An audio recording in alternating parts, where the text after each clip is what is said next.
Hi, everyone. My name is Ben Wright, human cartoonist extraordinaire, and welcome to a special live stream we're doing for the very first anthology of the Columbus Cartoon Coalition.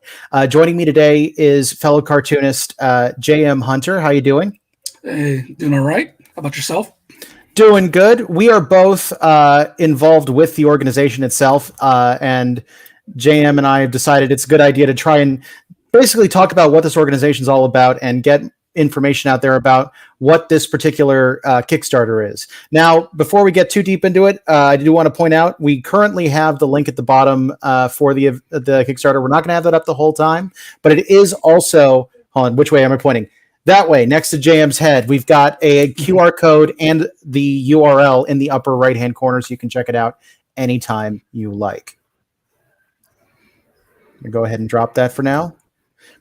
So, the Columbus Cartoon Coalition is a group that I really found out about at Space this year in late May. When did you find out about it, JM? That's a good question. Let's see. A little bit before Space, maybe? No, actually, yeah, I think it might have been the CXC prior.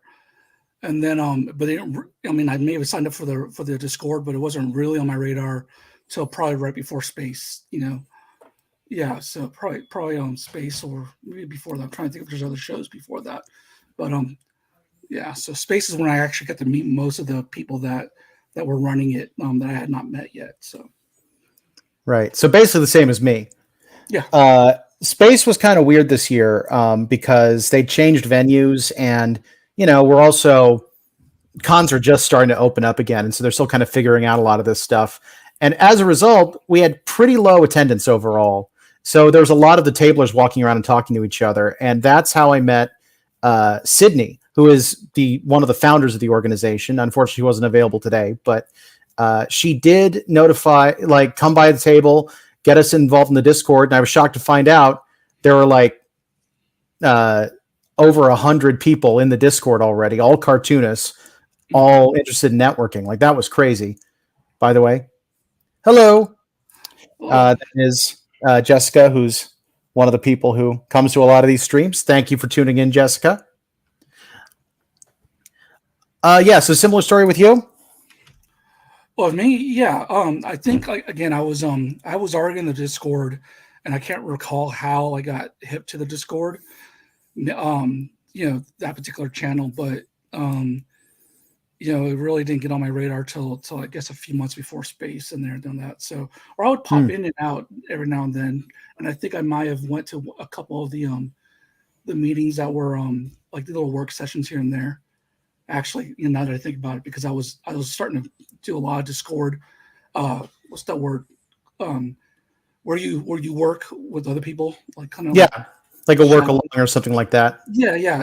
And I needed that structure, especially with all the issues I was having. So I probably was actually a little more active in there before Space. So wasn't trying to make that full screen. Hold on.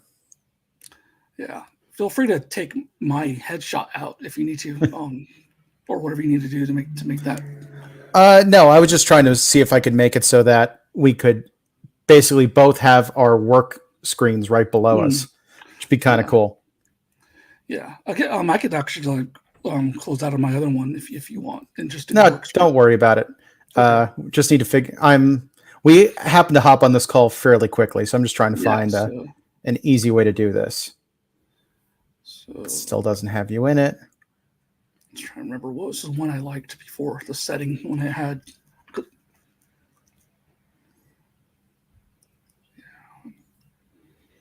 Well, I don't think there's a way for me to do it without making all of it annoying.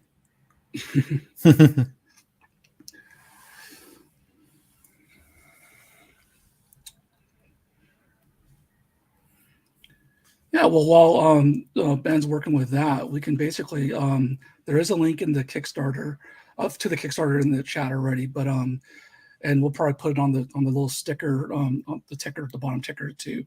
But yeah, it is the Columbus Coalition, Cartoon Coalition 2022 anthology, which is basically made up of a lot of talented people, while they're either in Columbus or very closely related to Columbus, right?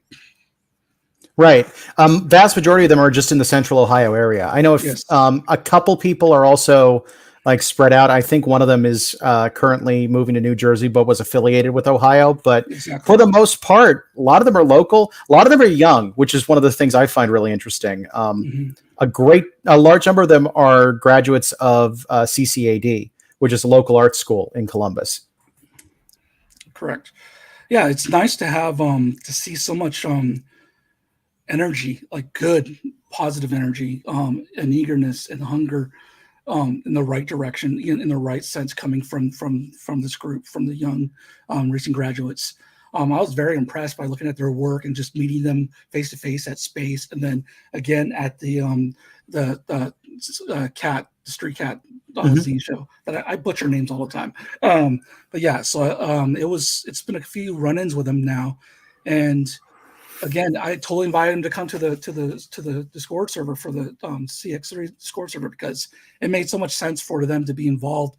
If this is the next crop of cartoons that are coming up here in Columbus, um, I feel like it just makes sense to merge to have them break bread with people who've already kind of been here and doing it, and that way we learn from each other. I'm a big firm believer in learning from younger generations, people that are younger, whether it be my students or whether it be just younger people who are just just really energetic and excited to be doing comics.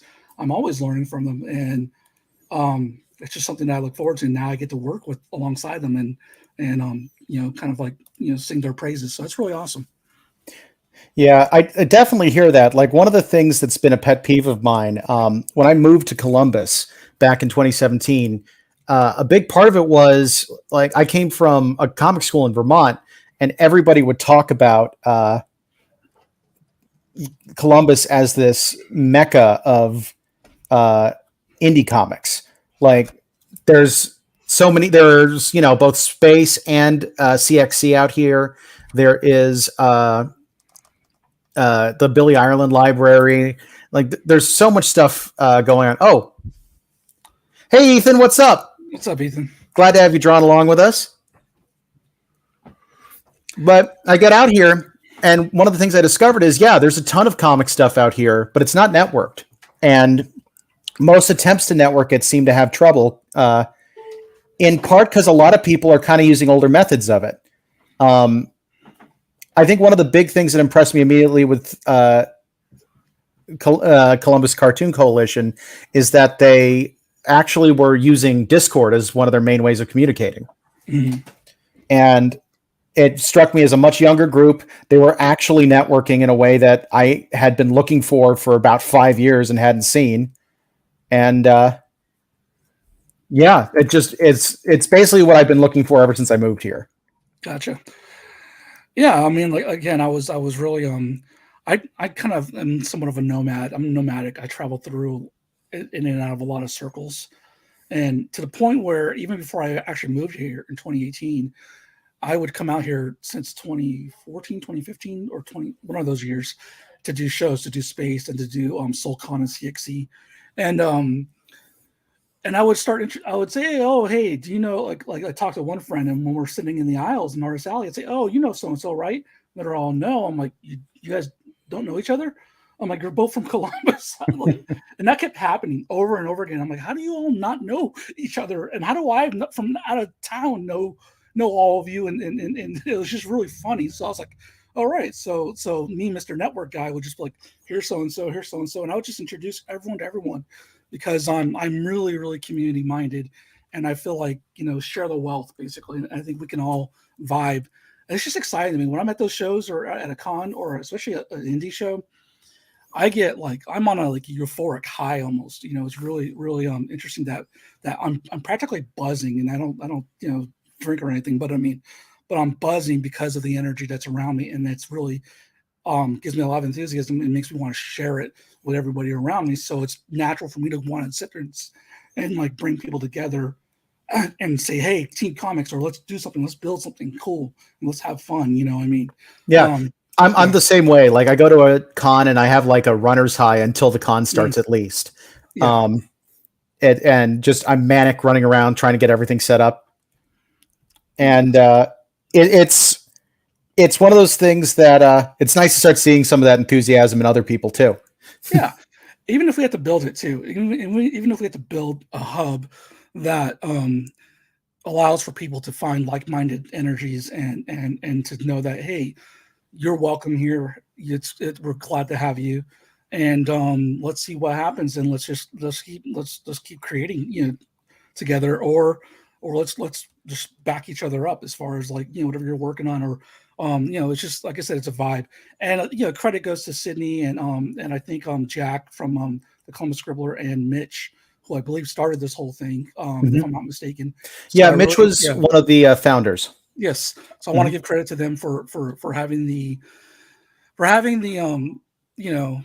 the goal of starting it up, because James Moore described what you were talking about as like herding cats to get people to consolidate and to push through together, or in unity. You know what I mean?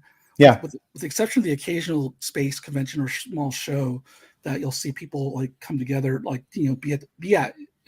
be present, but yeah, there's still a lot of divisions for small circles and groups that don't mess with one another, and that was kind of heartbreaking to see when I first moved here, because like you, I also kept calling Columbus the Mecca of the cartooning thing, and I still think it has the promise to be that. I definitely think it's not for lack of talent. The talent is here. That there's so much talent. You can throw a pebble and you'll hit a cartoonist or an artist or somebody that's got that creative gene. Like it is, but it's weird how the fine art world stayed somewhat separate from the comics world, and then in the comics world they stay separate, and then the craft and artisans. I was like, this makes no sense, even along the lines of race and culture. Like none of this makes any sense. You know what I mean? Like especially me being from Cali, I'm a Yankee who's used to maybe that vibe where it's just like it's so blended. You know what I mean? So yeah, I definitely was like, nah, this isn't gonna do. If I have to live out here, then you're all gonna have to deal with me trying to break bread with everybody. So yeah, it's funny because Vermont was a very different scene too. Yeah, the New England comic scene is very indie friendly. yes. Like one of the things that blew my mind coming out here is when I got here, there were no zine fests. Like that was just not a thing out here, and that shocked me because that's almost all you find in Ohio. Yeah. Hey, Haley. Okay. I don't know who anyone is. Yeah. Other than Ethan. I know Ethan. So now I have to still brush up on everybody who's in the anthology, because we have so many people in the anthology that Ben might have to take the lead on that. So I'm not sure if Ethan's in the anthology, but or one of the honestly, projects. Yeah, I'll be honest. I'm not 100% sure everyone who's in the anthology. That is largely Sydney's project. Again, she was unfortunate not able to join us today, so we're kind of talking about it in her stead. The way this anthology is working is different from your typical anthology. We've got basically, instead of saying like we have a bunch of creators who are each doing their own story, we've done 3 projects since this started. We're finishing up project 3 right now. That's what I'm drawing for, and it's basically every single page of each project is done by a different creator. So I believe we have it's a total of about 30 or 40 pages, and a total of, because there's some overlap between projects, I want to say 20 to 30 different creators each taking a page in each project. I know the first one was all about why you wanted to be a cartoonist. This is for the third one specifically, where we actually had a story and we blocked out the script and figured out what each person would be doing. I'm actually bad because this was due last week, and as you can see, I'm not very far in it. But I had a few things come up. I actually had a hand injury on a week ago Saturday, and that's got me behind on a lot of other work. And then we had a last-minute Oktoberfest event that we all got involved with. Yeah, which you really like hustled to make sure that everyone was represented there, which was like really impressive how you pulled that together at the last minute. So yeah, so one of the other things, we haven't directly said it, but JM and I recently became involved as part of the executive board for CX3. So one of the things when I came on was I'm basically supposed to be the event coordinator. So when opportunities like that come up, we got to jump for them. Basically, what happened is I believe Toledo cartoonist Kelsey Crawford, also a member of the organization, notified us, hey, Columbus Oktoberfest is about to happen and they're still accepting applications. So I submitted it about a week and a half before the event, got waitlisted immediately. That's perfectly fair. We're very close to the event. And then Wednesday night, so 2 days before the actual event, I got an email saying, if you pay right now, we'll give you a booth. So I did, and then immediately messaged everyone, I just did this thing. Who can come? And what ended up happening was, I'm actually going to switch for a minute so that we can see what you're doing. Hey, we're both lefties. I always forget that. Yeah. Well, no, I want that to be the big one. Okay, they changed the layout. We'll just not have our faces. That's fine. Yeah. But yeah, so we got out there. We set it up with a bunch of half tables, and the coolest thing about it was, I had one of the main. I started putting together a spiel because JM gets it. You and I are salesmen with this type of stuff. But I had like a spiel that I said over and over again, and one of the big points I made was that we're a group of over 100 indie cartoonists, and the organization's based in the Central Ohio area. And the looks of incredulity I got from people. What? Why? Because no one had any idea there were this many cartoonists in Ohio. Like, because keep in mind, this wasn't a comic crowd, but like that's the big thing. It's mostly made up of people that were just your average Buckeye, but it was great because we told them like half the reason we're out here is because people don't know we exist. Yeah, I mean the Billy Ireland is right in their backyard, next, within the same campus as their stadium or whatever you want to call it. Yeah, team, and so many people either have not been there yet or are not aware of it. And I'm like, you are missing out. That is a place that gives off warmth when I walk into that place. It's just like, man, one of the ones that blew my mind. I have a very good friend who works for a tourism organization in town. And one of the things that came up, I should also mention that said friend is married to a comic writer. She's very so she works in tourism for Columbus and is connected to comics very closely. And I talked about Billy Ireland to her and she'd never heard of it. Oh, wow. Like, I don't know how this is kept secret because outside of Ohio, everybody knows about it. I can see we're going to have to be like the field trip people for many, many people. So I don't know. I just feel like we're going to have to start conducting field trips for Ohio residents themselves, Columbus, to say, hey, come over here to this spot. Actually, the GCAC put out something really cool recently. I have it right here, actually. I'm going to put it right here in the camera. And this is Passport. Columbus Art makes Columbus, whatever. Yeah. I have no words today. But it's a passport, and you go around to these different locations when you hit visit the studios on the gallery hop nights, the various nights that are like first and second of the month, I think, Fridays, and you get a stamp or a sticker. They stamp it or whatever, you know what I mean? So, I'm a firm believer in taking good ideas from other people. You know what I mean? So it's like, wow, then I can definitely see a zine or a primer coming out from us one day, or just even if it's just a post saying, hey, have you visited your local cartoon library, or comics library recently, or have you picked up a zine lately? Just stuff like that, like boost the signal and let them know it's here. It's waiting for you. Yeah, I love that idea. Also, on top of that, like something that would explain to people what a zine is, because that's not common knowledge. Yeah. And I just love the idea that I think you're absolutely right. Making something like that would be a great idea for this organization.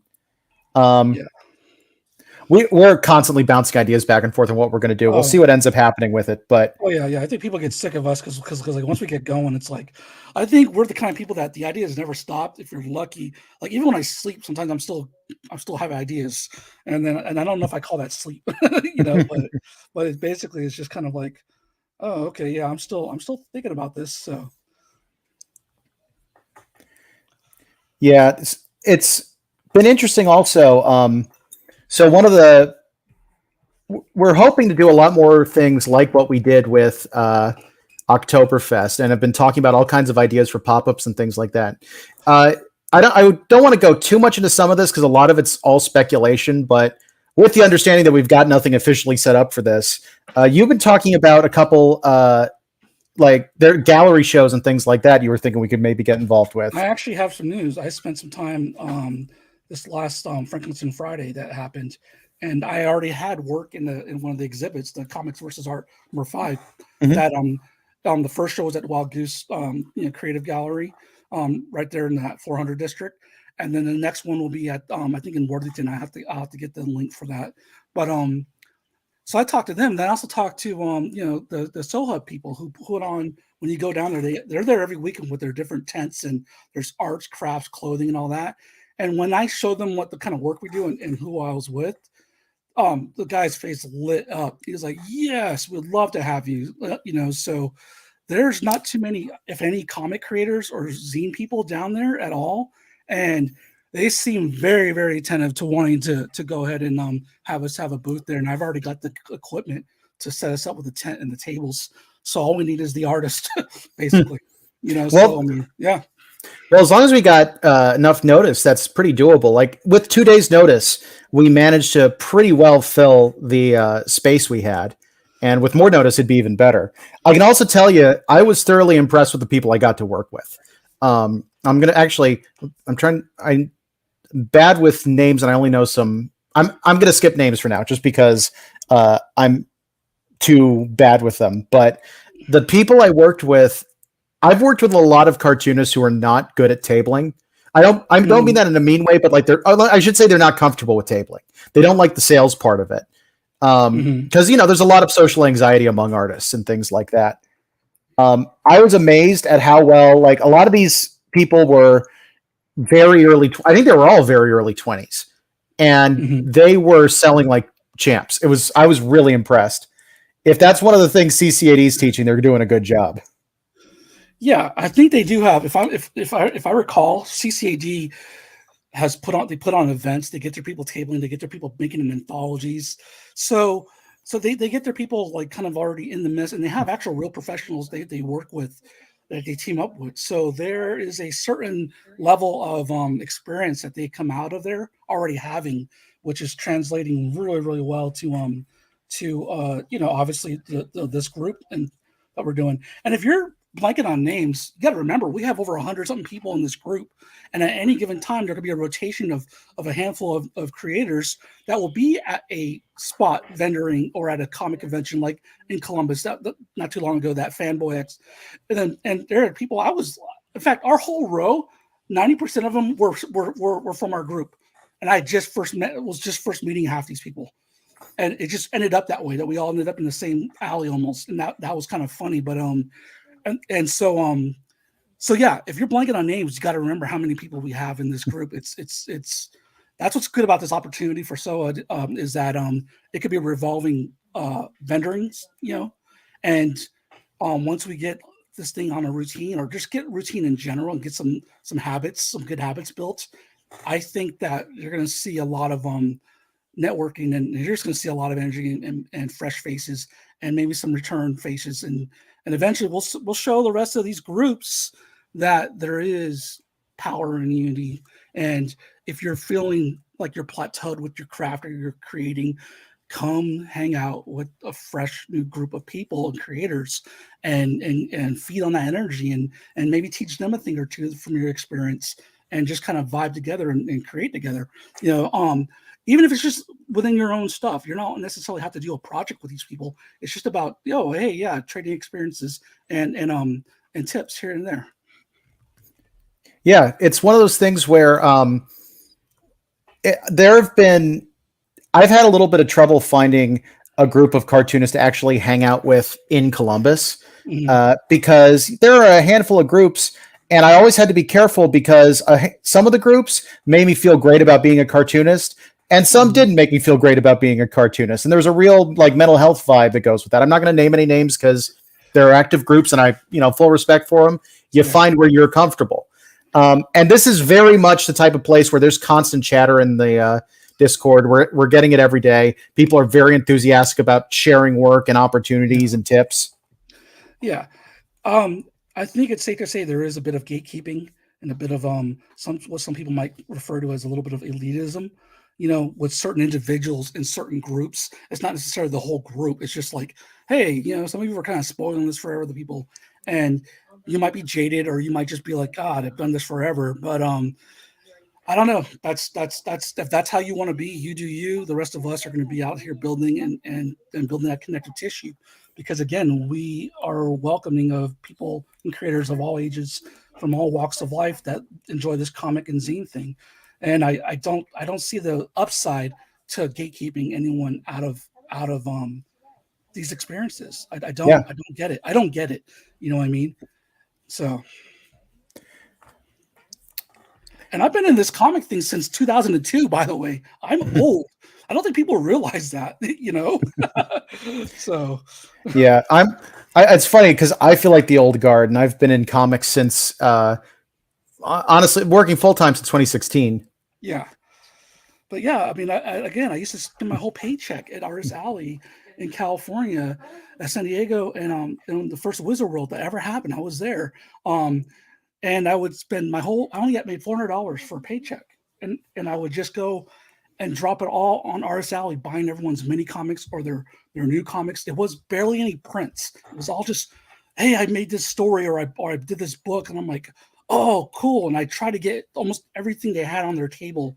And then I would go home with just a stack, and I would meet these indie heroes, that I was just like, or Brian Froud, the guy who did Fairies and Labyrinth and Dark Crystal character designs, what I mean?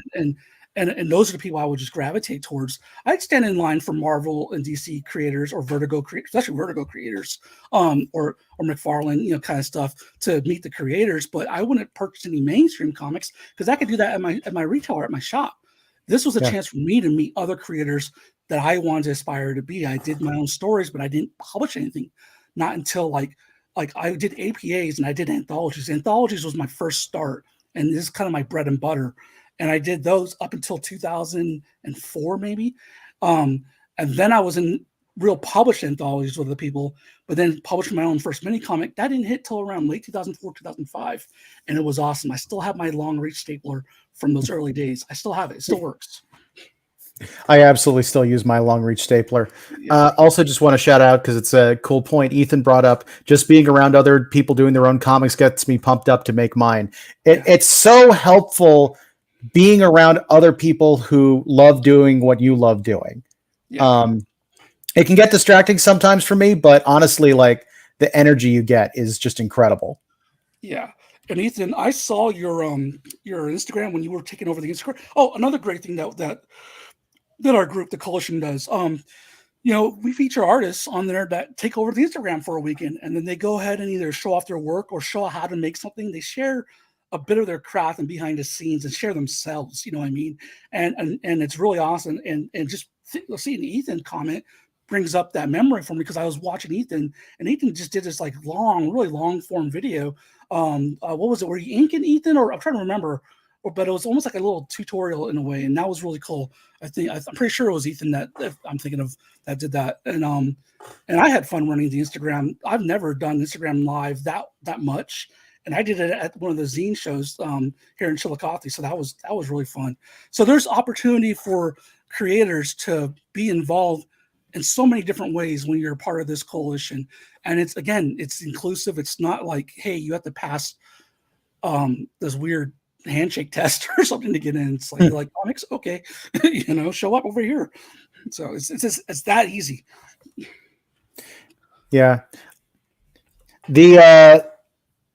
It's also pretty exciting bringing up anthologies. Like, nice transition back to the topic. Yes, but it is really cool helping this group get their anthology off the ground. I'm only peripherally involved with the Kickstarter. I've mostly been trying to help with promotion because this is something I have a little bit of experience with. Since I run my own anthologies. Actually, JM's drawing something for the different anthology that we're working on. Yeah. But it's really cool that that's where they're starting with this project. Because first off, it was a good idea. They had most of the work done before they even thought about launching a Kickstarter, which was a very good thing to have. That's just how they roll. Yeah. Well, it's because the idea was they'd already done these projects previously, and the idea was it was going to be a group Instagram project. But when actually, I think it happened when I came on board because I was talking about our anthology projects, and maybe we try to organize something like that here. And Sydney had the idea: we've got this work done. Let's make, we'll do the next one, and we'll make it happen. And another big part of that is we're going to be paying our creators. That's that's the big thing. If the Kickstarter funds, people get paid. And that's this was originally a project they did for free just because they wanted to contribute and wanted to do comic stuff. But because if this Kickstarter is successful, we'll actually be able to give them a page rate. That's pretty awesome. Yeah. And, I mean, it's rare that happens. And coming from that world of anthologies where I actually published one, you weren't able to even give out contributor copies because it was more of a strength in numbers at the time. This is before Kickstarter. So you would end up maybe giving contributor pricing, you know what I mean? Like if I do an anthology nowadays, it's usually because I'm going to get contributor copies that I can go ahead and sell and flip to make my money back usually, or try to make my money back, you know what I mean? Or I really, really like the theme and I believe in it. So, again, this group had its shiz together prior to us even coming on, and aired one of that. So until then I was just a lurker and just watching. I'm like, wow, these people are solid. And you know what's cool is for an anthology that just kind of that is combining 2 to 3 projects. Yeah, I am really, really, really digging what I've seen in this anthology. When I was flipping through the proof and checking out and looking for things, I was just like, wow, this is actually not a bad first effort at all. Coming out for their first effort. So if you see Sydney is one of the founders, and Sydney is it says Sydney's name as far as in the Kickstarter. Now, because Sydney had to go ahead and do this for the first time, but don't be put off by the lack of projects that it might say underneath the name as far as that have backed. I just want people to understand that this anthology is made up of so many creators that constantly back everyone's Kickstarters, everyone else's Kickstarters. So now what you're seeing is a consolidation of a lot of talent and people who are now it's their turn, and they need your help, they need your pledge, they need your contribution. You're going to get a great book. Trust me on this. You bring up one of the scary things with doing Kickstarters. Yes. Your track record is something that people pay attention to, because if you've never had a successful project before, and it'll say that on your account, people will see that. So you have to have everything on point, and it's a lot scarier when you do that. I also want to call out some of the chat. Hey, Flozax Rollins, I'm sorry, I'm blanking on your real name. Appreciate you being in there. At least the Kickstarter is. That's right. And Ethan brought up streaming in the CX3 Insta was really fun. I'd actually never done it before, but after the Insta takeover, I ended up doing it once a week. I took a break, but Friday I'll be starting up again. That's awesome. I'm a big, if it's not obvious, I'm a big fan of streaming. I'm doing it right now. Yeah. But it's always cool to see people doing that. I've never done Insta streaming particularly. I'm a little bit of a Luddite when it comes to social media, but it's one of those things that I do because it's part of the job. Yeah. Yeah. I think most of us rather be just creating our projects and not having to do this weird learn how to do social media and all that. You know, just like sales, like as much of a gift I have with Gab and talking, I'm not that good of a salesperson. Like I'm a good hype person for everyone else around me, but for some reason I just don't close the deal, or we get into these really long, deep conversations about life and stuff like that. And they go, okay, nice talk. And like, I feel like I should have got paid an hourly rate for that counsel session, Yeah. but they don't buy the book. You know what I mean? So I've got a lot to learn, and I'm glad that you're telling me that this group, is really good and savvy with the sales, but the storytelling. This group is no joke. They've got training from CCAD. They've got training from some of Columbus's, best artists, best creators. So when you see this anthology, when you see more of it, and I'm sure we're going to do a lot more promo and push and featuring different creators from the anthology. I hope as we move forward. I think, in fact, you know what? I would not be surprised if some of you are not already following these individual artists on their various social medias already, but now you're going to get them all in one place. And one of the other things that's worth mentioning there is we've been posting updates periodically that showcase more of the art. So while we have some of it in the actual story for the campaign that Sydney did a good job getting that in there and showing things off, we also, if you follow it, whenever you get updates, they'll be showcasing individual creators that are involved with it. I'm going to go ahead and show some of it. Okay. Hold on, let me switch up the sharing window.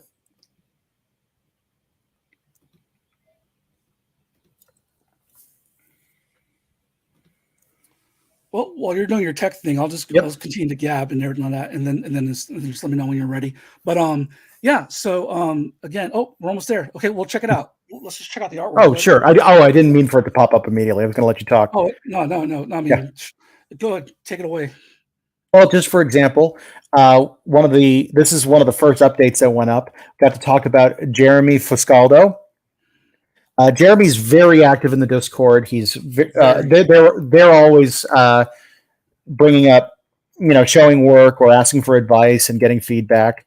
And their work looks awesome. They are definitely in this particular project.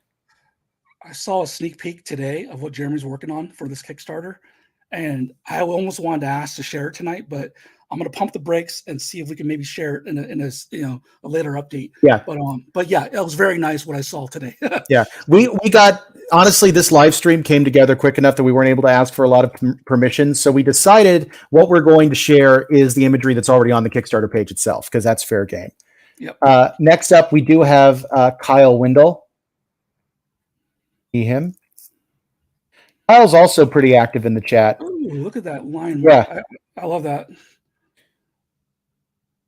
I think this is digital, but it's hard to tell. Yeah. Yeah.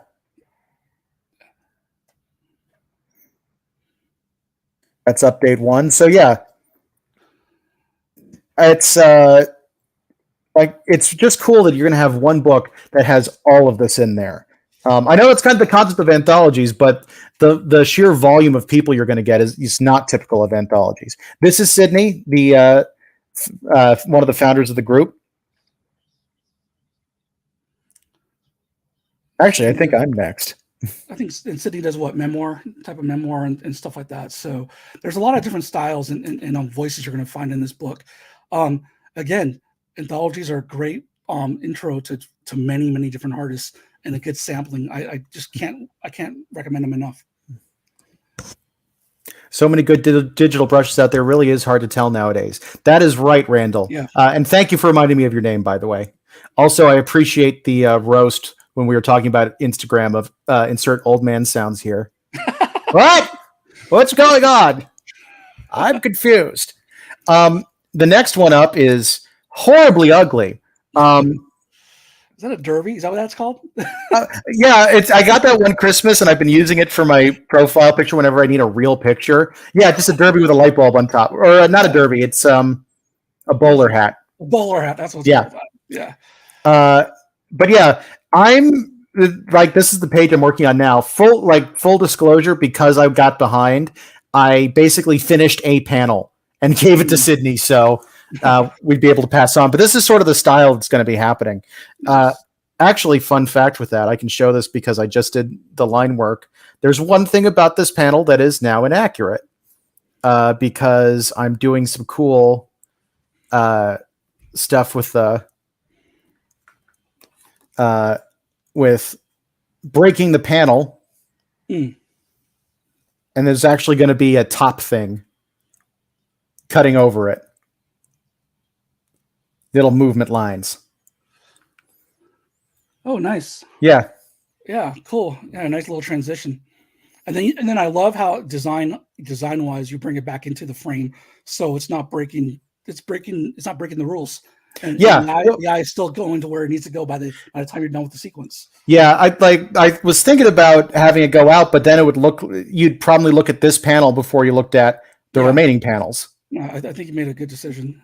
And then this sequence right here, this triplicate, this triptych, is really nice as far as the nice acting, as they say, the body language and the acting goes.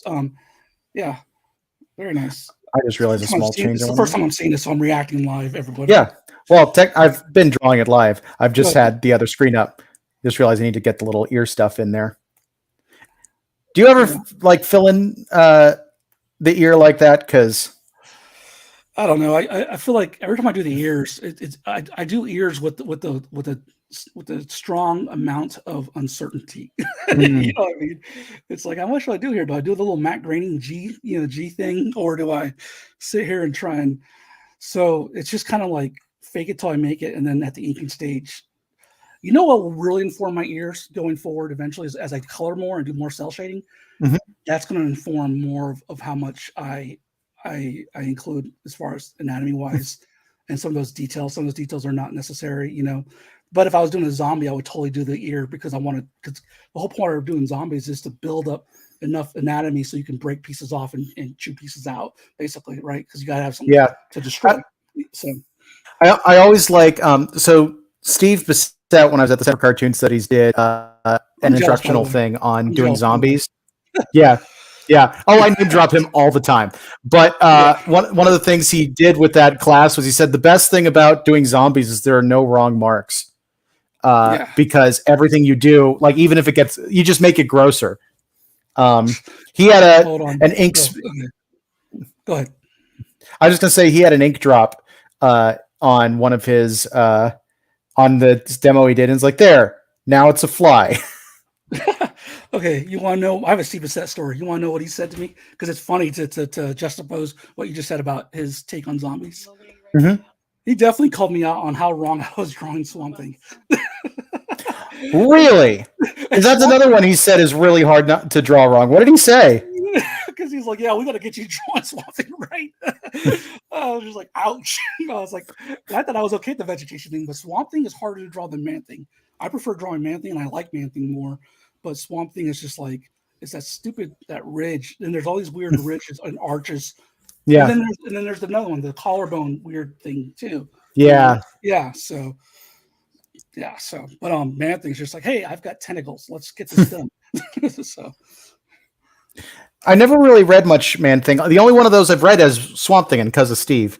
Oh, also just getting called out again. Behind on comics work. Must be a cartoonist. That's you know what? That's what I wanted to say when you were talking about the you're behind. I'm like, that sounds about right. Yeah. I like, actually, at the risk of people being squeamish, I actually seriously hurt. I had a kitchen accident and injured my drawing hand, which is why I got behind. But well, you know what? I had the bicep tear in my left arm also. I mean, so remember how? I mean, you were kind of like, hey, where's the stuff? I'm like, yeah, I tore my arm. Yeah, no, honestly, you say that, and immediately every cartoonist goes, "You're good. Like, do what you got to do." And thankfully, I was actually able to draw within a couple days of my injury, just taking care of it. The main thing that stopped me was honestly that I was panicking because an injury to the drawing hand is the worst nightmare of any cartoonist. So cue up the quote here in the comments because that's perfect. Oh yeah, you used to be a cartoonist like us, then you took a kitchen knife to the knee. That's right. Yeah. But yeah, it's one of those things where technically I probably could have gotten. I lost 2 days, and I probably could have gotten to work with it on the second day, but I was too busy having a panic attack. Oh, and let me tell you, those are a regular thing. I think I probably 4 days out of the work week, I'm in a panic attack. That's like my constant default nowadays. So yeah. It's pretty common for a lot of artists too. Yeah, is it? Because it seems like it. I think the imposter syndrome goblins are just like everywhere. Yeah, However, with this Kickstarter, I'm not jealous. I'm like a proud uncle, art uncle. You know what I mean? Or yeah. as my students I should call it, instead of a godfather, I was the art father. You know, Mhm. but I don't need to be anyone's daddy in the art group. That's just weird. Okay, but anyways, with this Kickstarter, if they are panicking, I don't I don't know it. I didn't see it. It just like it feels Yeah, like there are a lot of cool cucumbers in our group. There's a few people that are kind of on our level of hypertension and panic, panic people. But I'm just kind of like I'm a little. It's admirable that they're just like, oh yeah, I'm doing this. yeah. I'm like, God, I wish I was 20 something again. you know? Well, I'll tell you something that amazed me when this project started, because whenever I plan a Kickstarter, whenever I'm involved with one, there is Mhm, so much planning that I do because I'm terrified mhm, to start it and mhm, not be like immediately ready. I have a very clear laid out plan for how I'm going to be advertising it. I've done all the math multiple times to make sure I've got it right. And when this campaign went up, Sydney went through it, got everything set up, and posted it. And it all happened so quickly. I saw one post where she'd ask me a question. The next thing I know, the campaign's live, and I'm like, oh, it's happening. Cool. It's like And you hit the red button. Don't hit the red button. no, but it was amazing because it's like I would have been panicking setting that thing up, and you were just able to do it. That's fantastic. Yeah, and then what did she ask me today? Oh, can you set up the Facebook page? I'm like, I think I can. So I'm like, oh my god, I don't have to Google. but, but yeah, no, Sydney's a machine. Yeah, And and sometimes she has to pump the brakes on us because we got ideas flying. She's like, hey, reel back in. yeah, Let's get this done. I'm like, oh, okay. So yeah. That is something that you and I tend to do a lot. yeah. I don't know. I guess it feels like we're making up for lost time.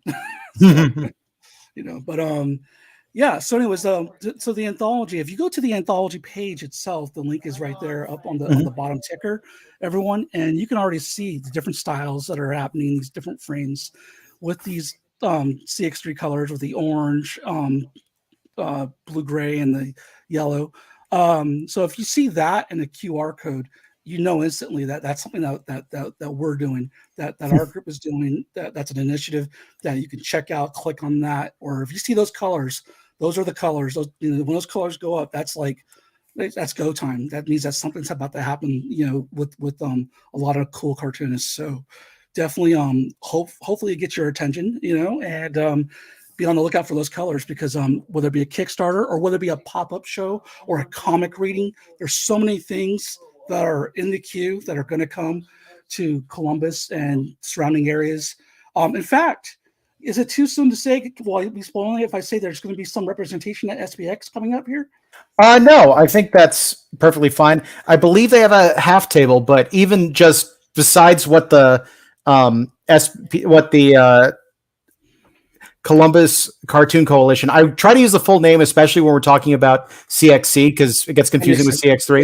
Yeah. But yeah, the Columbus Cartoon Coalition does have a half table, I believe, at CXC, and they also like even for the people who are not going to be sharing that table, I think there are actually like 8 people lined up to swap out shifts for that table. Um, but there also, I guarantee a decent chunk of the people tabling locally are also members of the group and just Yep. not sharing the table. Yeah. Some will have their own table, so you'll get to see them with all their wares and work. In a nice little spread. So yeah.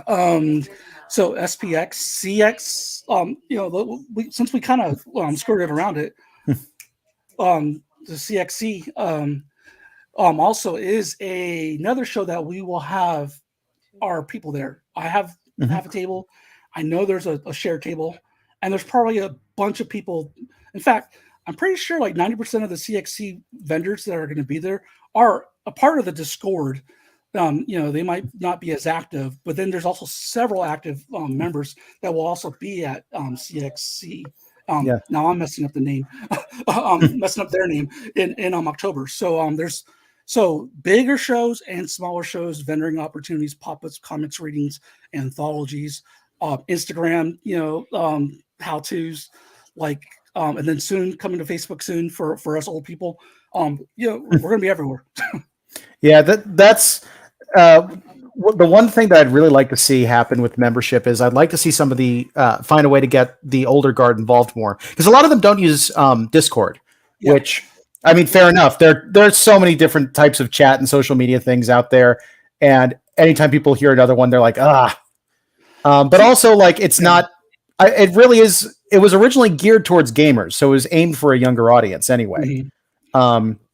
And I feel like that's the one hole that the organization has, is it's mostly the younger guard, which that's cool. It'd be cool if we could figure out a way to get everyone else in, which is where I'd hope a Facebook group would help. Yeah, because I think they're missing out. I don't think they're getting, because they're not going to Discord. Personally, I'm old school, right? When it comes to social media, like MySpace. I mean, that's how I met my wife. But I used to do chat rooms and all that. And so Discord servers to me remind me of a chat.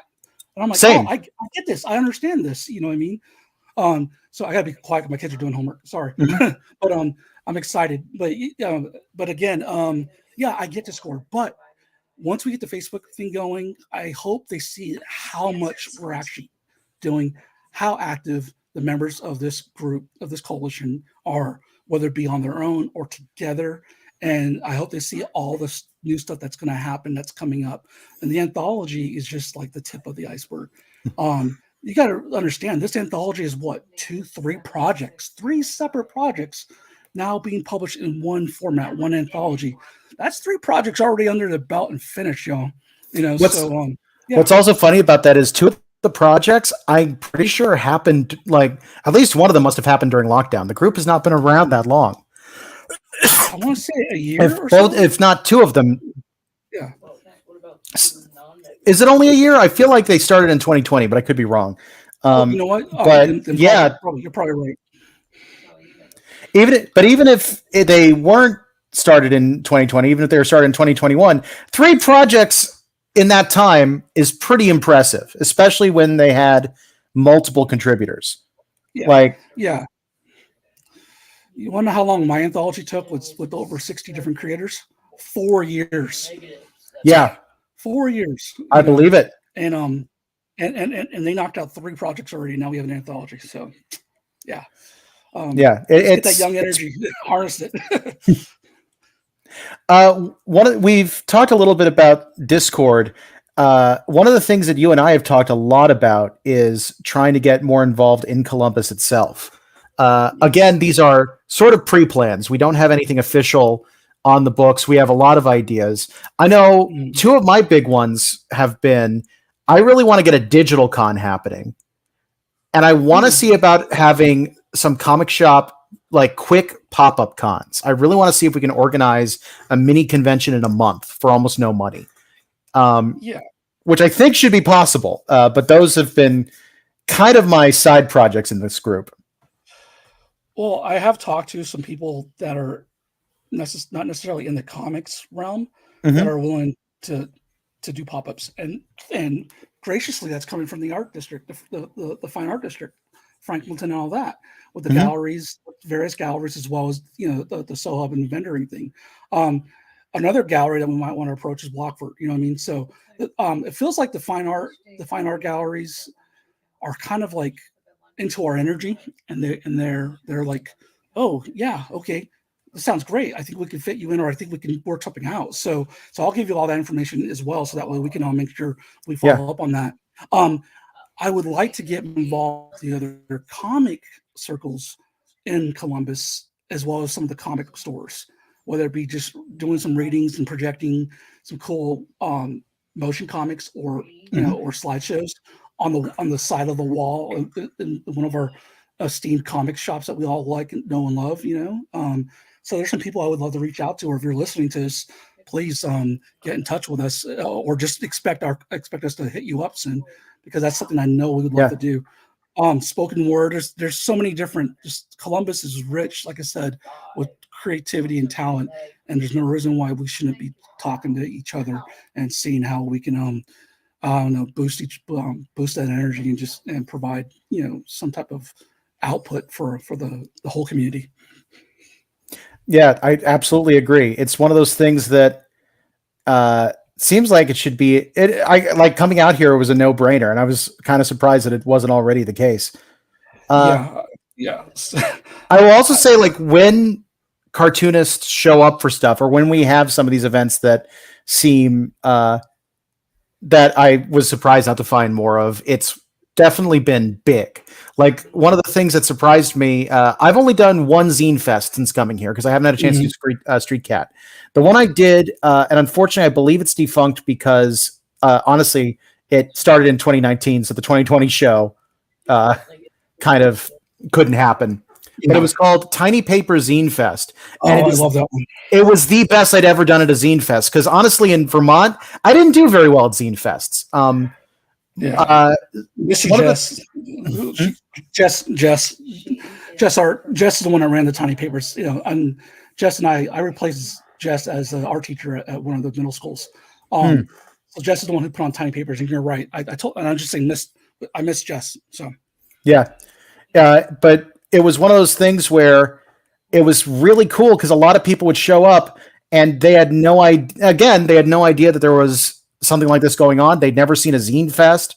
They didn't know about this part of the indie comics community, and they thought it was really cool. Very much the same atmosphere I was talking about at the Oktoberfest thing. Yeah, speaking of Oktoberfest, because I used to enjoy that kind of beer. Let's talk about real quick. Just mention one of our like sister groups, that are affiliated with us is Jeremy or Jeremy's. They're drinking his drinking draw.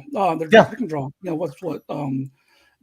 Jeremy has the cartoon and zine group on Facebook has two events. One where it's just like a park get together on a Sunday, everyone hangs out and you can work on your stuff. And then there's a drinking draw, which is more of like in the evening type of thing. If you want to partake and sit around with a bunch of cartoonists and draw and stuff like that. So again, also what we should mention is that if you are part of the Discord and part of the coalition Discord, you have an opportunity to upload and add an event that you're doing or something that you've got going on. We have a calendar, everybody.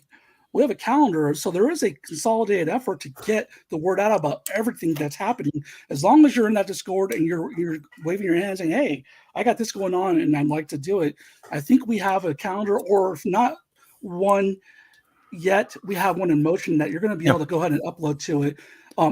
So that way more people find out about what you're putting on. So especially when it comes to comics and zines. So. Yeah, it's basically set up as a Google Sheets document because we didn't want to set up a full Google Calendar for it. We didn't want people getting notifications for it constantly and things like that. But we did want to. We basically set it up so that we could, if people submitted stuff, we could review it and then we could update the spreadsheet officially, just so people weren't getting spammed. Yeah. Yeah, so we're respecting your time and your space and your ears with the chimes, but so all we ask is that you respect the coalition in the sense that you actually chime in from now and then and be a part of it and just be part of the conversation, so that way you know what's going on, so you don't miss out on this stuff. And then I think with the Facebook page eventually being created, I hope that translates. I hope there's some kind of more connection, so that way you're also aware to come check out. The Discord when it makes sense for you to check it out. You don't have to spend 24/7 there. Just dip in when it makes sense. Especially around game time, so to speak. You know what I mean? So Also, if you are in the Discord and you prefer being a lurker, also fine if that's how you want to do it.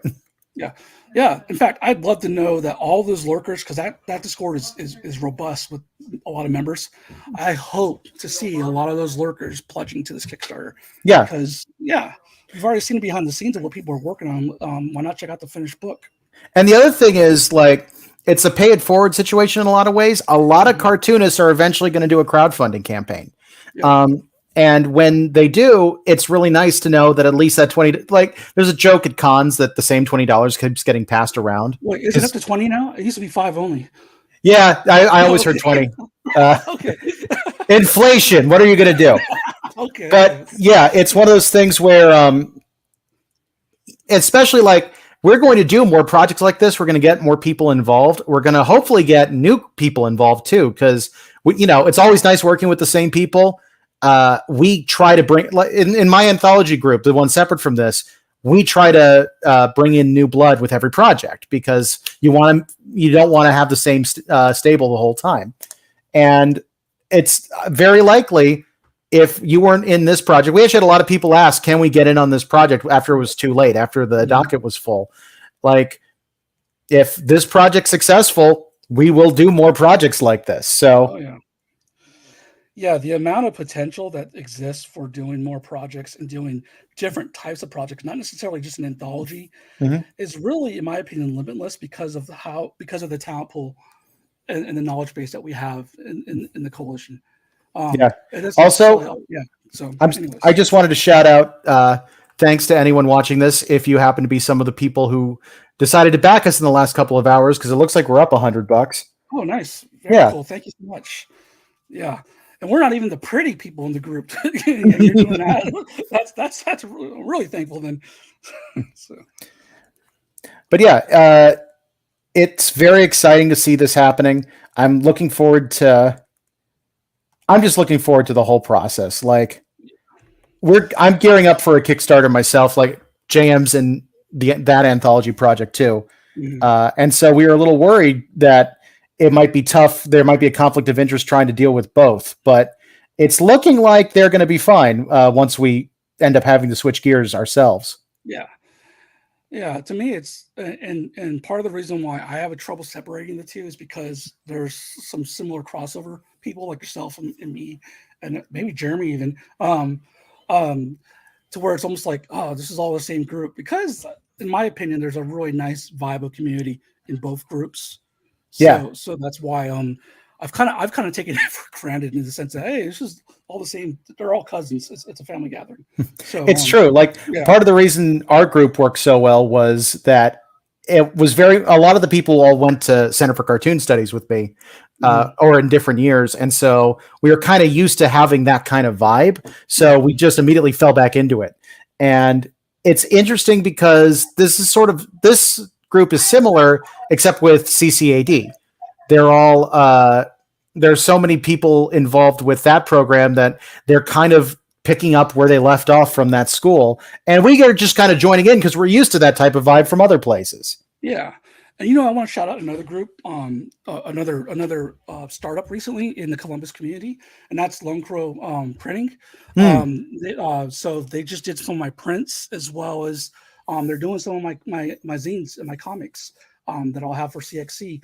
And so people are starting to ask, well, where can I get this printed up locally? Where can I do this? And that's another one that is kind of rising with another startup or another local zine comic friendly place that's rising up.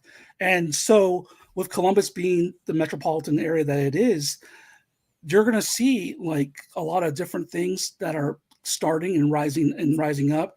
And I think what the beautiful thing about our coalition is that we have the flexibility to go into these other places and to network with them and to maybe build a relationship with these other businesses or other organizations. Yeah. Because we also have a progressive, somewhat, dare I say, humanitarian aspect to the group.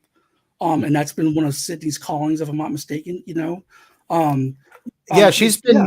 she's been really wanting to get charitable things involved, because we do one of the things that we've been organizing have been book swaps. And a problem that was coming up with the book swaps is that we would have people show up and exchange books, but some would still go home with books that they didn't want. Like they brought more than could be swapped, and they didn't have a chance to get rid of them. And Sydney has been talking for a while about finding an organization, a charitable organization, that we can donate those books to, which I think is a great idea. Yeah. And I think there's a lot of other humanitarian or charitable minded type of groups in Columbus. There's a lot.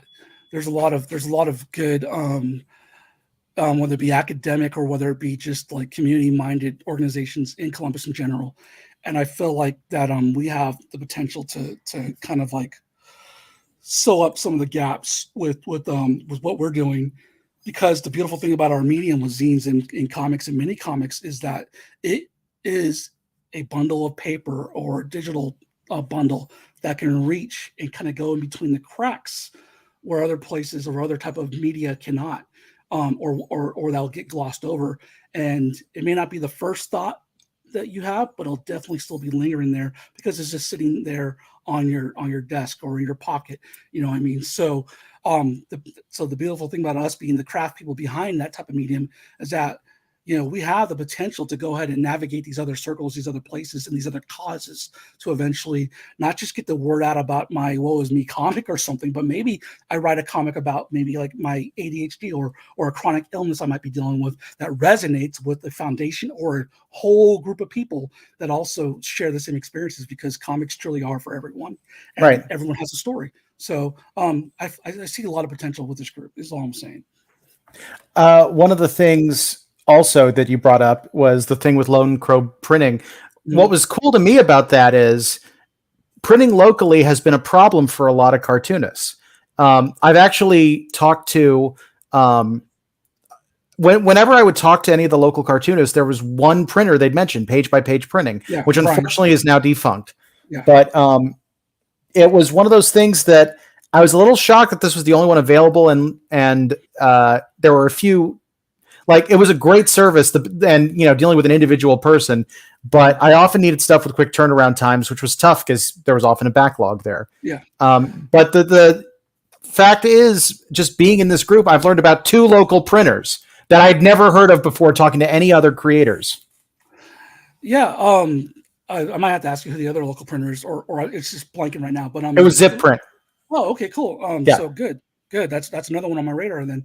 Mm-hmm. But that's the other thing I love about this group, is that we can share resources and we can share information to get to other resources. There's always somebody that has maybe a little more expertise than you. Don't be afraid of somebody that might have another set of skills or another path of expertise that you might have, which I think is responsible for some of the gatekeeping. I don't know. Mm-hmm. Do I assume that? I don't know. But don't be afraid of that.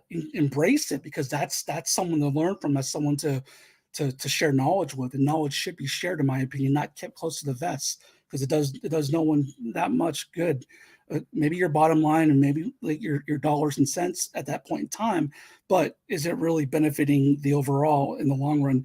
And I say no. You know, so innovation happens when we share knowledge and when we have access to knowledge and have access to resources. And I think, if I'm not mistaken, and I firmly believe that this coalition has the potential to do that. I already see what small echoes they've already been able to do, and what reach, you know, that they want to do.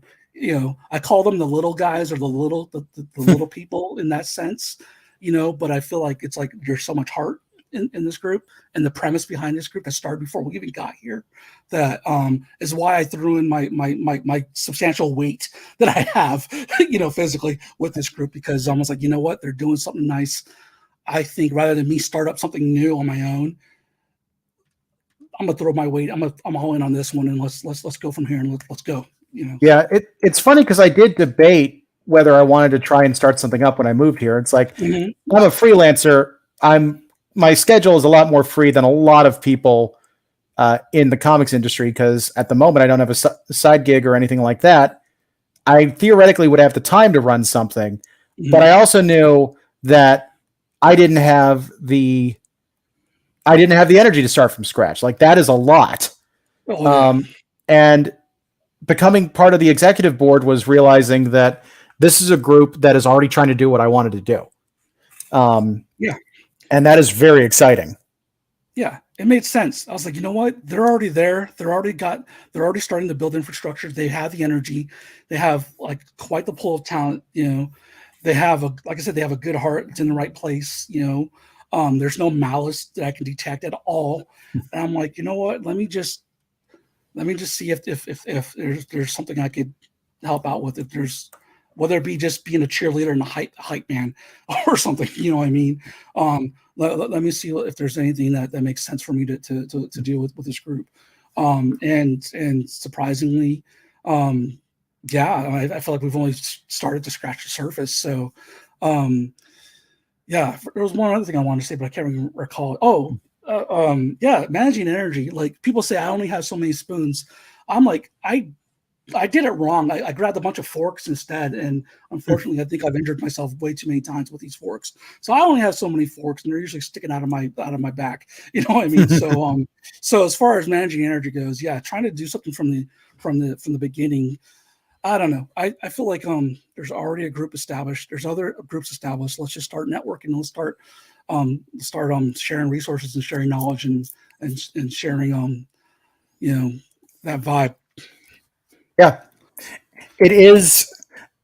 I don't know. I'm very excited about as soon as I found this group, I was over the moon because I had been waiting for it ever since moving to Columbus and knowing that it was here and had this much potential. Speaking of which, should we share the link? Because if you go to the Instagram, the Instagram, the Discord link is there. All this talk that we're talking about, you don't have to take our word for it. There's literally a link in the Discord that's right there on the Instagram page that you can click on and see for yourself and check out the different sections that appeal to you, that makes sense to, whether it be like, hey, I'm into zines or I'm into the process of making comics. How do I do this? There's probably a resource already there. Or if you want to get some feedback on your artwork, hey, can I get a little bit of constructive solicited criticism or feedback on this, or something's not working right, this color? There's a section for that. If you want to just hang out with cartoonists and just general, community-minded type of energy to boost your energy or get back up and going again, there's definitely a section there, and there's usually always somebody commenting or whatever in there. So and then when you go to shows and you do conventions or you do vendoring stuff, or you end up running into these people, you're, oh, hey, we're in the same group, and boom, you got a friendship starting to build right there. Yep. Before bringing up the Instagram, bringing up the Discord, I'll bring up the Instagram because honestly, this is sort of the general public facing thing. I can get the artist link in a minute. Oh, actually, the link's been temporarily taken down, I think, for the Kickstarter link. Oh, okay. Yep. You know what? Then okay. So that's fine. The Instagram is the Kickstarter then. But yeah, 100%. Like, check out the Instagram if you want to get more information on it. Follow up. That's a great place for the public thing. And if you want to get into the Discord, we will have that link back up shortly. You can also message us, and we will make it happen. We're not shy about getting people to join the Discord. In fact, maybe once we get the Facebook page opening, we can have the best of both worlds and have both links, and that way you're constantly getting the updates where you want them. Yeah. As far as access to each places. But you know what really sweetens the deal about getting that access to that Discord link that makes it worthwhile is pledging to this Kickstarter. So that way you really, if you're still shy about Discord servers and don't want to get into it, pledge to the Kickstarter. Read these people's stories, check out this artwork, get to know these people before you actually even get to know them or meet them in the Discord server. Or if you just rather take them at the level of their work and not actually, and just at a distance, then this book again is perfect, a perfect introduction for that. Yeah.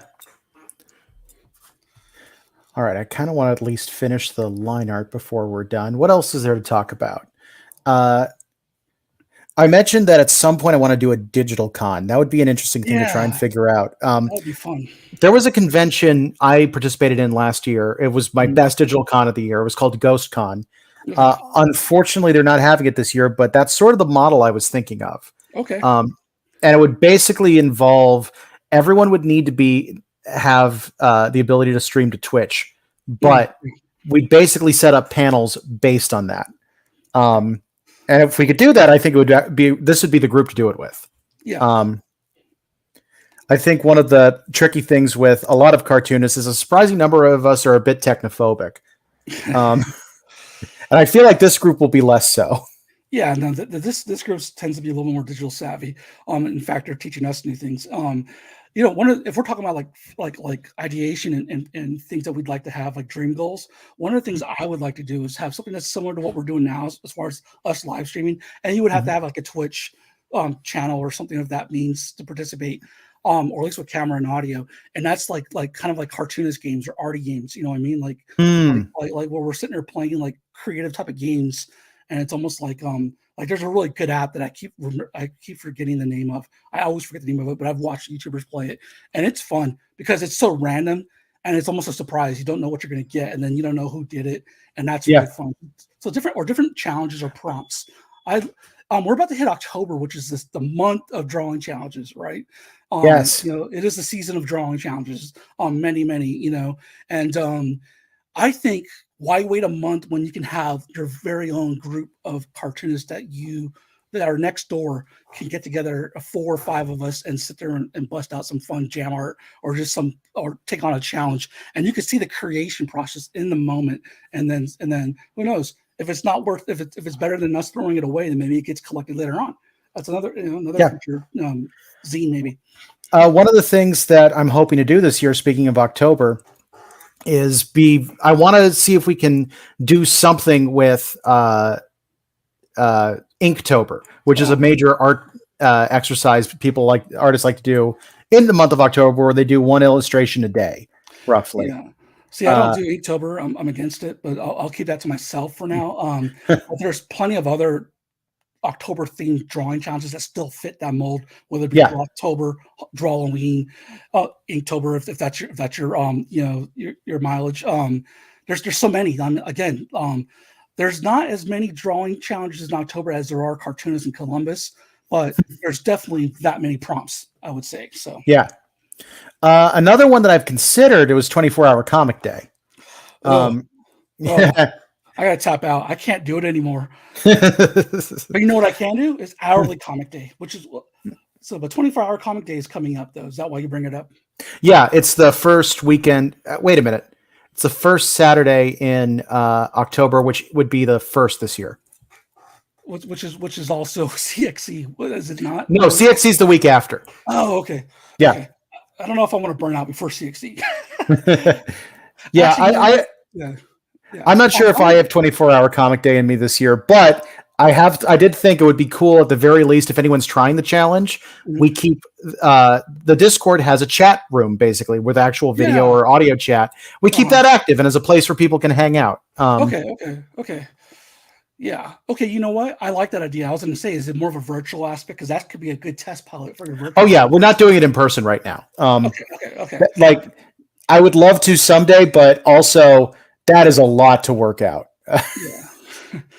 You know what would be cool is to build off of your idea and to merge some of your other ideas as more test pilot things. Is to do the 24-hour comic challenge in the Discord, because it doesn't require anyone else to be on board moderating. But then on the hourly comic day, to have it on Twitch, and people can come, and maybe we have guests come in, and they share what some of their hourly comics that they've done. You know what I mean?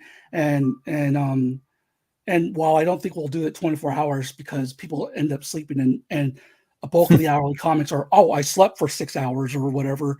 I think maybe a nice 6-hour run with some guests and hourly comics could be something that I'd be interested in co-moderating. Yeah, like that. I've definitely done that kind of thing before. Hold on. I've completely screwed up my setup somehow. I'm trying to figure out what I did. There we go. Fixed it. Okay. I see. I can explain what hourly comic is while you fix your rig. Yeah. Hourly comic is the difference between 24-hour comics and hourly comic is basically for every hour that you're awake or coherent. I don't even know if you have to be coherent. You're basically drawing a little comic cartoon or strip about it. So I got what I got out of doing an hourly comic is I got like a nice zine, a very nice comic cartoon effort that I actually was able to use for my school in a final project for my digital comics. And then later on it went into one of the O Comics anthology, which is Bob Corby's local Ohio-based anthology. So that went in there as a submission. So it's fun doing the hourly comics because it's almost like a on your feet, by the seat of your pants cartooning. But what you end up with by the end is something that you can maybe use later on in another model or another fashion if you want to refine it. And that's what I like about hourly comics. Now, Ben, if you want to talk a little bit about what 24-hour comics is and the difference, by all means. with 24-hour comics, the goal is to put together a 24 or 25 page comic. Technically, the official is 25 pages because of how the original was done. But the idea is you start and then finish with the entire project. Like you write, draw, and produce the first issue of the comic within 24 hours. Yeah. I have tried it 5 times. I've succeeded 3 times. Oh, no, not me. Yeah, I got 24 pages of pencils and lettering. That's it. Yeah. It is not easy, but it's also something that I'd like to recommend every cartoonist try at least once. Yeah. The main reason being that, like, the very first time I tried to do it, it took me 9 days to finish that comic. So my 24-hour comic took 9 days. But after the thing is, I'd never done a 25-page comic before. And like, this is after a first semester at Center for Cartoon Studies. All our comics were shorter than that, and everyone was terrified of doing long projects. Like, they all were like, "Oh man, the idea of doing 10 pages is scary to me. I couldn't imagine doing more." I did a 25-page comic in 9 days, and it looked okay. After that, like, 25 pages wasn't scary to me anymore. So I recommend all cartoonists at least try it. You know, I would be happy with doing 24 panels at this point. In fact, you know what? For those of you who might be intimidated by 24-hour comics on a day, I do a modification of it. And that's when, because I get a lot of cool ideas. Again, it's that ideation generator that happens when you're like, oh, I gotta produce. So I end up getting scripts from it, at least, or even like outlines of stories that I can later on come back to and maybe work on. So I don't walk away with empty-handed when I try a 24-hour comic challenge. I at least come out with at least a good outline or a script that I'm like, oh, okay, I can work on this at my leisure or when it makes more sense to me. And so I think some of these challenges and even these October prompts that are coming up, in fact, I don't even think I've ever finished one of the October challenges. You know what I do? I combined a bunch of the prompts and I end up writing a new story or script for it. So that way I can do a comic or a story at my own pace, on my own time. And then eventually, I've come up with some good stuff that by the time I finally get around to fleshing these out, I'm probably going to have enough for my own anthology, my own like Halloween anthology, basically. Yeah. And so again, they're good. I don't believe in the stamina of it anymore, especially because of my health issues and my age. It doesn't make sense for me to be able to try and do that. I believe in the ideation and the energy and the stories and the creativity that gets the juices flowing. And I think that for that purpose, it's definitely worth taking a look at. And there's also modified challenges now. There's people that have a theme that lasts for a week. And so it's more like only 4 themes you have to mess with instead of 31 days of producing, which is pretty grueling, and the quality might be questionable. Do you know the history of 24-hour comic day? How it got started, by the way? Yeah. In fact, I actually know Nat Gertler personally, you know what I mean? And I know, and I have the books. I know with Steve Bissett, Neil Gaiman, and I'm blanking on Todd McCloud. There we go. The father of it, right? Yeah. So yeah, I've got all those anthologies from back in the day. And that was my mojo. I was all about 24-hour comics back in the early millennium. Because that was the same time I was going to those conventions and I was working in anthologies and I was going on the internet message boards, forums, and talking with these different creators. And I was producing my own minis or trying to produce my own strips or doing anthologies or alternative press associations where you just all make photocopies of your pages and you send them with $10 and then somebody sends you back a bound copy of everyone's stuff into one volume. You know what I mean? A lot of that guys start on the TCJ message boards, believe it or not. Fantagraphics' forum. That was a Wild West back in the internet days. So, in fact, probably about 99% of us would get canceled if you went back and read half those threads. You know what I mean? So yeah, I'm very familiar with the origins of 24-hour comics day, and I kind of am glad there's more like monthly challenges. Those make a little bit more sense for me now. Yeah, it is one of those things. Also, like, there are technically official rules for this stuff. Plenty of people change the rules. Like, it doesn't. You don't need to do it the same way. Yeah, some people are a stickler for the rules. I'm like, you know what? As long as you're producing, creating, or getting ideas and being like motivated, you're good with me. You're good with me. I just want you to create. I just want you to hit that zen or hit that feeling that when you're in flow, or getting past a block, or refining a skill, or learning new tricks, or learning new techniques. As long as you're as long as you're on the path of discovery, you're good with me. And I think that's what all these challenges should be about, in my opinion. But yeah, when I did Inktober this past year, the funny thing about mine is it didn't involve ink. The entire thing was me practicing graphite wash. Nice. Yeah.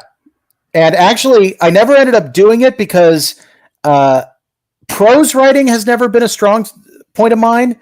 I was trying to do it as like, I want to do like scary stories to tell in the dark style short stories to go with each illustration. Oh, yeah, for sure. Because that's how those illustrations were done, was with graphite wash. Yeah. And I really and I just couldn't get the writing down. I'm actually in talks with one of my comic friends who does a lot of writing about potentially we team up and do that this year. I do the illustrations and he comes up with stories for all of it. Well, I would encourage you not to give up on the writing completely, because in November, you know what challenge that is? NaNoWriMo, yeah. Yes. And to be clear, I actually do a lot of writing. I came from a writing background before I did comics, but for some reason, it's never worked for me with prose. I did screenwriting for a long time, and that worked great. That's why with that transition to comic writing, there's just something about the prose format that I've always struggled with. To me, what I love about the prose format, and I have to kind of question my ability with prose now because it's been so long since I did it, but I used to almost always do prose. In fact, I gave up art just to do prose and poetry and spoken word for 3 years at one time in my 20s. But what I love about prose is that I love the flowery descriptions and things like that, but there's a cadence, there's a meter. Doing prose is almost like figure drawing or you know what I mean? Like gestures, like gesture drawing. Because to me, it's still sculpting, and that's what creativity is to me. Art in almost all its forms, in my opinion, whether it be writing, music, or art, or dance, or whatever, is sculpting, and it's just a different form of sculpting. So whether it be you're applying layers to build up a form, or whether it be you're deconstructing the form, but you're still sculpting in some manner. And I think writing is the same way. So whenever you're sitting there, like you are used to a format where you script and you have the beats, you have the outline, and you have the descriptions of what's going to happen in the dialogue. So what the prose comes into play is it's adding more clay to kind of adding an onion layer of skin to it, a nice shiny onion layer. But your job as the prose writer is to paint, is to embellish and to paint the picture, but with words. And you already have the bones, obviously, with what you do in your background in writing. So basically, when it comes to prose, also get a thesaurus, get some, figure out that wordplay, or listen to rap. You know what I mean? So do a lyric comic, do a poetry comic. So, out of curiosity, who's the one writer you wish you write more like? Because we all got one. Okay, I don't know, because you know what? I don't wish I wrote more like him. I like the way I write because I know, but I can tell you who the influences were. Yeah, I definitely can tell you who the influences were. Garth Ennis for comics. Alan Moore I enjoyed too. But Clive Barker is my author. Is my author. Dennis L. McKiernan, who I'm friends with on Facebook, and wishes me happy birthday. That's crazy. And the guy's like 80 something. And he plays Xbox. He gets to do his Xbox games. I love that. It's hilarious. But anyways, but fantasy writer, like I don't want him to be too dense, but I definitely love wordplay. So I also like I like all music, right? Most music I like genres, but I also like what I like about hip hop or rap or like DMX or stuff like that, or with people that can play with meter and cadences and flip things and all that, or alliteration. So when there's devices that are utilized and it just helps like give you the whole picture, like in your brain, you could just see it like as if you were watching a movie happen right there. That's going to get my attention as a far writer. But if you try to be too clever, I try to be too clever, so I might screw myself up. But if you're too dense or too dry, then it makes someone like me, the ADHD, hard to immerse myself into your world. And then you're doing yourself and me a disservice. So Just back up from Kyle, by the way. I've thought of Oh. art and writing as sculpting as well. That's Thank cool. you, Kyle. Yep, Yeah. see, so I'm glad I'm not alone. I'm glad I'm not Yeah. on this sculpting island by myself. I definitely get what you're saying with a lot of that. I was an English major, English and drama double major specifically, and one of the problems I had was that being an English major kind of made me not want to read anymore. And this is, from what I understand, a pretty common problem. I didn't get back into it until I discovered schlock, like until I discovered like the cheap dime store style writing that yeah. I'd always been taught read good literature. And then I did, and I lost the ability to read fun literature for a while. And then I got back into it. And, Give me the trash. the trash is great. Like the trash exists because it's fun. Yeah. And it's one of the things that like I knew a lot of people who tried to write in a specific way because they were trying to be smart and clever. And that's the least interesting reason to do something. Like, even if you're doing stuff that's smart and clever, you should be doing it because being smart and clever is fun. Yeah. Like that should be the core reason you're doing it. Yeah. Or you're parodying something and you're almost like telling the joke and setting them up for the punchline or for the impact. You know what I mean? It's one of the things I often like to joke is that I blame a lot of really bad modern writing on William Faulkner. And the thing is, William Faulkner, very good writer. People who copy William Faulkner, usually pretty bad. Well, so we're talking about literature, right? Or just writers in general. So my influences are Western philosophers, but I'm also open to Eastern, but Western philosophers. And as far as writers go, I'm more of a Harlem Renaissance person. So rhythmic, cadence, beat poetry, and I'm going to say it's soul. You know what I mean? Yeah. But I also like Gothic, or Nordic or Eurocentric literature as well. You know what I mean? I'm not a fan of Shakespearean, but I'm a fan of the stories if they're adapted in another format, like Gargoyles. Then I'm on board. You know what I mean? But I can't get into Elizabethan. It's just too hoity-toity for me, I guess. Yeah. Yeah, it's funny to me because I actually feel like I was pretty lucky with how I was taught Shakespeare because I remember specifically. Like the first time I had to read it, I think was in like my freshman year of high school. It was Julius Caesar. Did not click with me at all. Oh, then, lucky. Romeo and Juliet twice. I hated it. I actually Romeo and Juliet's what we read the next year, and that's where I started to get it. I actually like Romeo and Juliet. Funny story, but the reason I started to get it was my parents were like, part of the problem I think you're having is that this is a play, so. I had to read the book along with it, but they actually went to, I can't remember what it was called. It's like Elephant Audio or something like that. They rented like a cassette tape audio book, which was a staged recording of Romeo and Juliet. And I'm listening to like Act 1, Scene 1, where it's just two guys from the House of Capulet who are just talking back and forth. And the actors are cracking up the whole time. Because this entire 40 lines is all jokes, and just them laughing made me go, "Wait, is this funny?" Like, and I started listening to it differently. And like, there's another section where the made a bunch of really naughty jokes, and she's cracking up too. And I'm listening to it, I was like, "Wait, does this mean what I think it means? What's going on?" And like, that's when I started to realize Shakespeare was lowbrow. Yeah, but. He was lowbrow back then, and it just, as it happens, we ended up using him to establish a lot of the English language, like standardize it. Well, hey, let's draw a parallel right now. You're talking about Shakespeare establishing the English language and the foundation, right?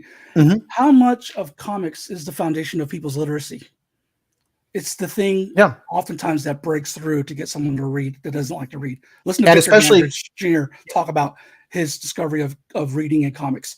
Like that's his testimony. I'll let Victor say it, but ask him about it, and Victor will tell you what got him to read.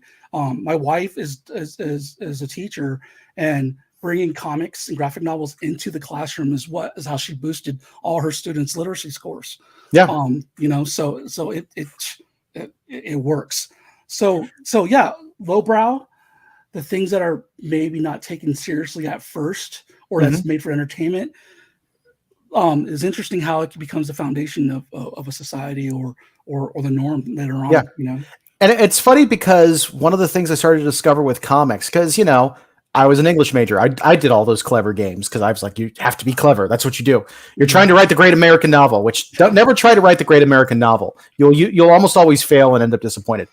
But the thing I started finding when I was just making comics and I was going for entertainment, like I have a running graphic novel series, The Letters of the Devil, which are all like mystery graphic novels, and which is a subject I'm very big on because it's weirdly like it's one of the most popular literary genres and it's barely represented in Western comics.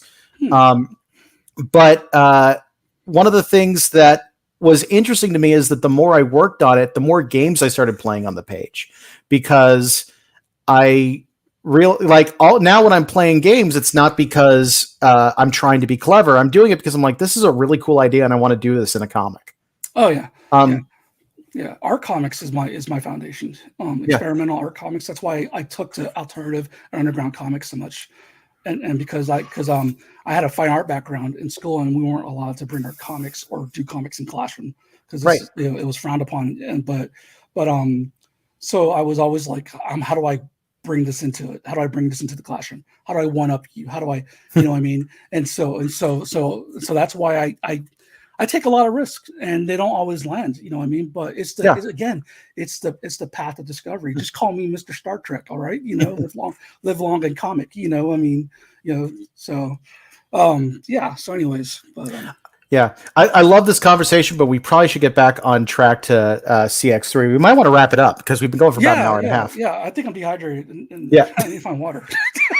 That's why I always have this with me. Do you drink anything while you're live streaming? Normally, if I'm during the day, like I haven't live streamed in a while. This is my first live stream back, you know, in a few weeks. I need to get back to it.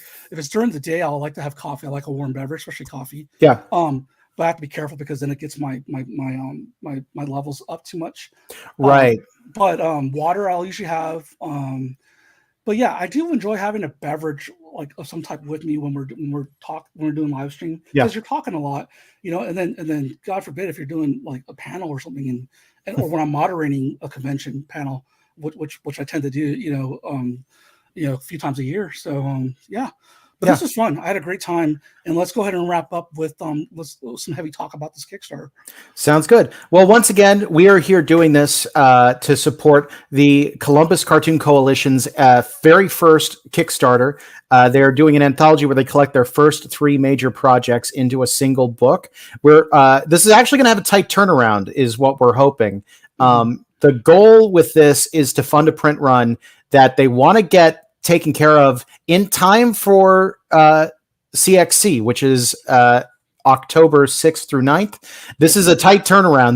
They have everything pretty much set up, and they're just waiting to see that the money's going to be confirmed. Yes. Can't stress enough that please pledge. Please check out this book. Check out this effort, a local effort. Something I just realized we also didn't talk about. So the basic pledge levels. Somehow we completely forgot to talk about rewards. The most basic level that they have is $10 plus shipping. You get a copy of the book. $10, very good price for a group anthology, by the way. Like, we struggled to do $15 with our last book, and that was in black and white. This is in color. Wait, this is the print? This is the print book? The print book, yeah. Okay. Most Kickstarters, you're only going to get $10 for a digital reward, and that might be a copy of one book. Yeah. Okay, so this is a steal, actually. Yeah. Everybody. They also have a level that's a little bit up. That's $15, which is just you're pledging a little bit extra because you want to support it. They have that option in there. But the top level one right now, I believe, is $25 plus shipping, which gets you a copy of the book and a collection of 5 prints from artists. I believe I'm going to be submitting prints for it once I get them done, which will be after I finish this page because that's a higher priority. But so there's good things you can get out of this. And let me check to see where we are with it, by the way, because I know I did see another pledge came through. Oh, now I have fear of missing out because I looked through the proof of this book and I was like, dang, I wish I was in this book. You know? Yeah. So if some of those print people fall through, I I'm in. Absolutely. We are currently at $312 out of the 1,200 that we're going for. So we're about a quarter of the way. That's actually fantastic. We made some good progress tonight. So thank you guys for backing the project. And there's still 17 days to go. If you know anyone who might be interested in this, please spread the word. Again, we have the link right below, the tinyurl.com/CX3 2022. And if you even if you weren't able to pledge today, I get it. Things are rough. Please at least help boost the signal, and let's get rid of that alligator's rhythm and break it. Just share the project. Yeah. So beyond this project, where can people find your work? I am now transitioned to Hunter Art Lab, which is my YouTube channel name and my Instagram, and my Twitch. I think that's probably if you look up at Hunter Art Lab or JM Hunter, then you should find me there in one of those places. I'm hoping to get back to Twitch here soon and build the YouTube channel out with some content and how-to stuff. But my priority is getting some of these anthologies underneath my belt. So you're going to find me mostly like in print in the upcoming anthologies, and you'll see me at some shows. But I'll be around. Sounds good. And you can find my work. I'm at BWH Comics on pretty much everything. So Twitter, Instagram, Facebook, Reddit. I'm also on Twitch and YouTube. Recent thing on YouTube we're checking out. I did a live read version of my comic, A Mother's Love, with the help of Kelsey Crawford doing a lot of the voice work. I also stream this time actually every Tuesday at 8 p.m. over on twitch.tv/BWH Comics. Usually it's game streams. Tonight, decided to do this instead. But yeah, and also I will be appearing at SPX this weekend. So if any of you happen to be there, I will see you there, and you can talk to me more about the Columbus Cartoon Coalition. Awesome. All right. Well, I think that will pretty much wrap things up. Do you have a sign off? Do I? Mm-hmm. No, I don't have anything clever. I think we used up all our clever earlier, or at least I did. So that's fair. I'll just go ahead and use mine then. Well, everybody, thank you very much for joining us. And until next time, rock on, guys, and never stop drawing.